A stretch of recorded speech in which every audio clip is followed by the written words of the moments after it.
Dear Patriots, before the news starts, please subscribe to our patriotic channel by clicking the subscribe button. Give us a thumbs up to this video.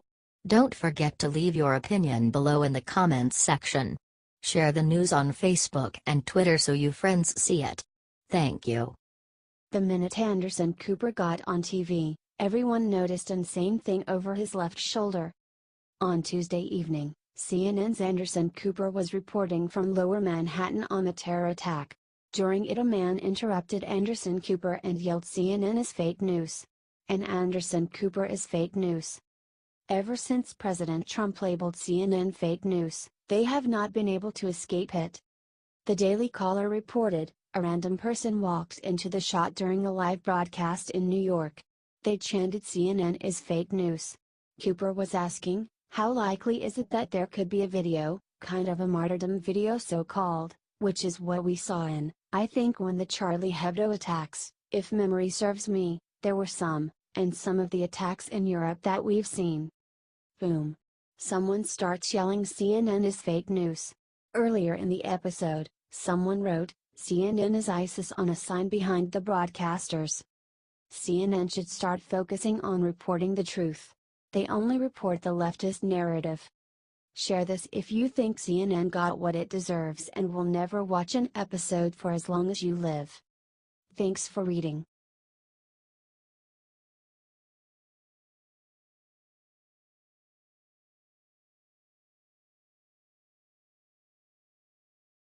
Nikki Haley sets internet on fire, reveals cruel thing Obama did that will shame him forever. Nikki Haley just embarrassed Barack Obama for the cruel thing he did to the Cuban people. Look, annoying the Cuban population in South Florida spelled doom for the Dems and Hillary, so he probably thought he was doing the right thing. It is just that, as with most things Obama, it backfired. What is it that they say about the road to hell being paved with good intentions? That will be the liberals' epitaph, just another cliché proven correct. Nikki Haley took the extraordinary step of apologizing to a whole nation for Obama's shoddy treatment. According to the Washington Examiner, Haley, speaking of the cowardly abstention on a critical UN vote that would have helped the Cuban people, said, "When the United States abstained on this resolution last year, its decision was explained by saying, 'We recognize that the future of the island lies in the hands of the Cuban people.' There is a casual cruelty to that remark for which I am profoundly sorry. Regrettably, as of today, the future of Cuba is not in your hands. It remains in the hands of your dictators." Correct. It was another missed opportunity for Obama. Another cruel blow to a desperate people. One that will have lasting consequences for people who just want to be free.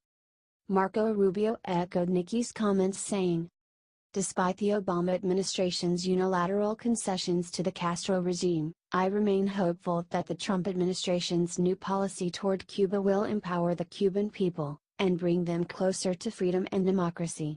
Ambassador Haley's vote today is one more step in that direction."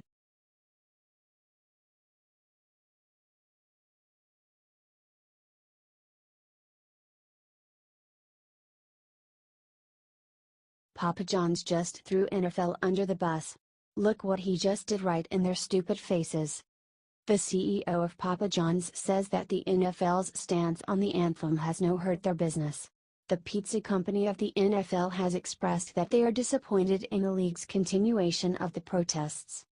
"The NFL has hurt us," company founder and CEO John Schnatter said. "We are disappointed the NFL and its leadership did not resolve this." Papa John's has now pulled almost all of its NFL television advertising. This is a huge blow to the NFL. Leadership starts at the top, and this is an example of poor leadership, Schnatter said. He thought that the national anthem issue had been nipped in the bud a year and a half ago. Share this if you are glad that Papa John's had the balls to stand up to the NFL.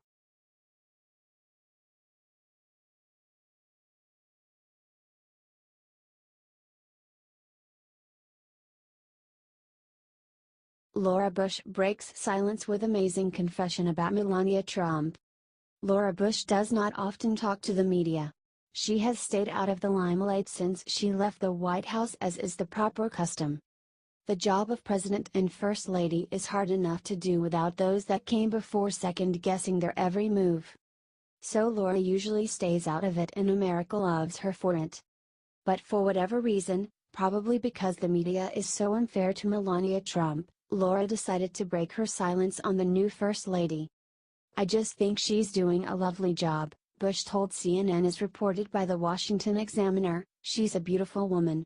She's a wonderful representative for the United States." Correct.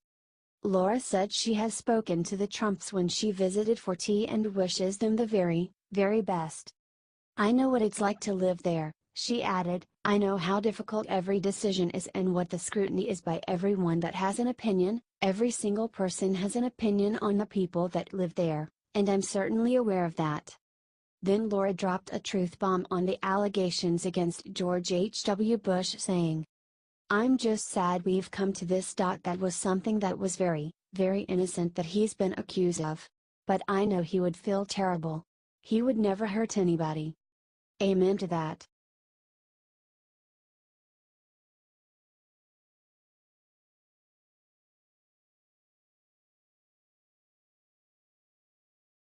April Ryan asks Sarah Sanders about slavery. Sarah gives her brutal lesson in U.S. history.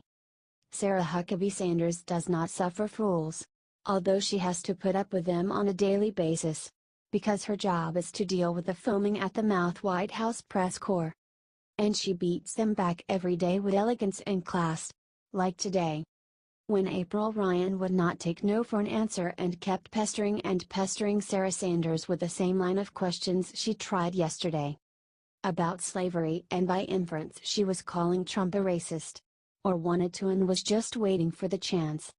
According to the Gateway pundit, Ryan started asking Sarah Sanders about compromise as it related to slavery and the Civil War to go after Kelly and Trump for past comments. An annoyed Sarah shot back that she will not litigate the Civil War. That wasn't enough for Ryan, who then rudely interjected. "Does this administration believe that slavery is wrong?" asked Ryan. Which is what she wanted to ask the whole time. Sanders had had enough and crushed the hapless Ryan with, "I think it is disgusting and absurd to suggest that anyone inside of this building would support slavery." This line of questioning that Ryan has been using to portray Trump and his administration as racist, it is getting old. Because to say we shouldn't tear down Washington's monument because he lived during a time when slavery was accepted is not the same as saying slavery is okay. To say the Civil War happened for a variety of reasons, including slavery, is not the same as saying slavery is okay. What it says is we move through history together, as one country, we learn from our mistakes as move forward. Why can't April Ryan?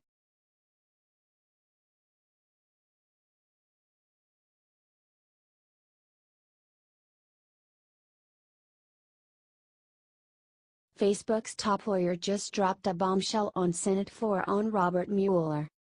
Under oath, Facebook's top lawyer, Colin Stretch, told the Senate Intelligence Committee, the total amount volume of Russian ads were approximate 0.004% of Facebook's newsfeed. That means that the entire storyline that the media has been running to say that Russia used Facebook to get Trump elected is totally false. This needs to get out. The media keeps on saying that fake news won Trump the election. That's a total lie. Trump won because Hillary was the worst candidate to ever run for the office. We need to stop the Russia crap right now. Share this if you think that we need to kill off the Russia investigation. It is a complete fabrication.